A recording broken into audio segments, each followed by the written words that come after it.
সাথে তুমি এভাবে কথা বল কেন? ওরে হরম যদি ফকিন্নির বাচ্চা, আমার শ্বশুর বাড়িতে থেকে পড়ে গিলে গিলে আমার সাথে গোলাবাজি। হ্যাঁ, কাজ কর, যা কাজ কর, কাজ কর। এই বাচ্চা,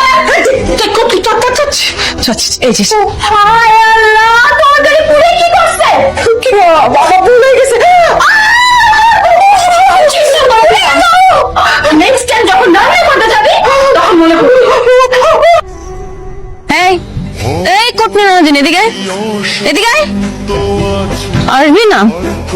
তুই যদি এখানে না আসোস আর আমি যদি এখান থেকে উঠে তোর কাছে যাই, কি হবে বুঝছিস তো? আরে থাক। কি দুর্গন্ধ এগুলা, এগুলো তো বিষটা। ওই যে আমাদের কুকুর আছে না, কুকুরের বিষটা, আমাদের কুকুরের বিষটা দিয়ে জুস বানিয়েছি। মিস্টার জুস কেন? তোকে আর তোর